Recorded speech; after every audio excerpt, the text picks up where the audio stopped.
안녕하세요. 남과 북의 같음과 다름을 알아가는 통일합시다 시간입니다. 오늘은 새해 벽두부터 미친 듯이 미사일 이벤트를 벌이고 있는 북한 정권의 의도에 대해 알아보는 시간을 가졌는데요. 로켓맨답게 김정은은 지난 14일에도 극초음속 탄도미사일 2발을 발사했습니다. 한국의 합동참모본부는 북한이 14일 오후 평안북도에서 탄도미사일로 추정되는 발사체를 발사했다고 밝혔는데요. 북한이 새해 들어 탄도미사일 실험을 실시한 것은 지난 5일과 11일에 이어 세 번째입니다. 이번 탄도미사일은 낮은 고도였고 비행거리는 300 내지 400km 정도인 것으로 알려졌습니다. 한국의 해당 기관이 북한이 실험한 미사일의 사거리와 고도 등을 분석 중인 가운데 이번에 실험한 기종은 북한판 이스칸데르 24 또는 북한판 에이테킴스 전술지대지 미사일 가능성이 높아 보이고 있습니다.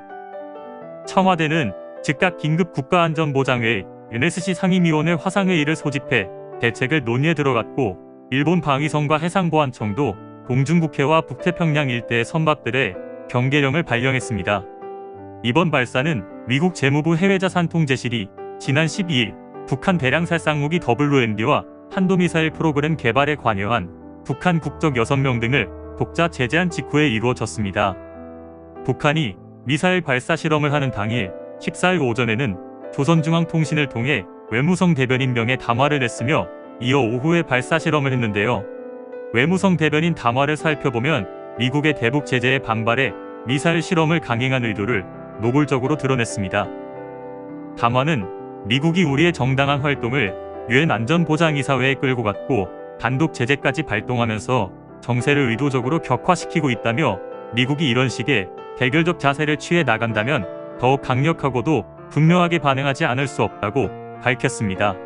이어 미국이 북한의 합법적인 자위권 행사를 문제시하는 것은 명백한 도발이고 강도적 논리라며 이는 현미 행정부가 말로는 외교와 대화를 떠들지만 실제론 대북 고립압살 정책에 매달리고 있다는 것을 보여준다고 주장했습니다. 영국의 본부를 두고 활동하고 있는 국제탈북민연대 관계자는 북한의 이번 미사일 발사는 지난 시기 국제사회를 대상으로 무력 시위를 과시하던 것과는 다른 양상이라며 미국의 대북 제재에 불만인 것처럼 대변인 담화를 발표했지만 실은 장기적 경제난에 따른 민심 따돌리기 고유책에 불과하다고 진단했습니다. 그러면서 북한 정권은 미국의 바이든 정부가 대선 이후 별다른 대북 정책을 내놓지 않고 김정은 정권을 무시하는 정책으로 일관하자 응답하라 아메리카요 라는 식으로 미사일로 미국을 흔들어대며 관심받기에 나섰다고 분석했습니다. 한국 내 북한 전문가들도 VOA 방송과의 통화에서 북한이 담화를 낸 당일 미사일까지 발사한 것은 미국을 겨냥한 노골적인 불만 표시로 보고 있는데요. 박원곤 이화여대 북한학과 교수는 미국의 제재는 물론이고 미 당국자의 발언 등이 북한 수뇌부를 자극했을 수 있다며 이번 발사는 계획된 시험 발사라기보다는 반발 행동일 수 있다고 평가했습니다.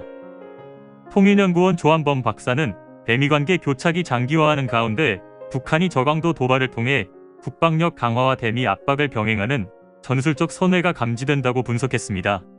김영석 전 통일부 차관은 극초음속 미사일 시험 발사 성공을 대대적으로 선전한 것과는 다른 양상이라며 경제난 장기화로 생활고에 시달리고 있는 북한 주민들의 불만을 고려한 것일 수 있다고 말했습니다.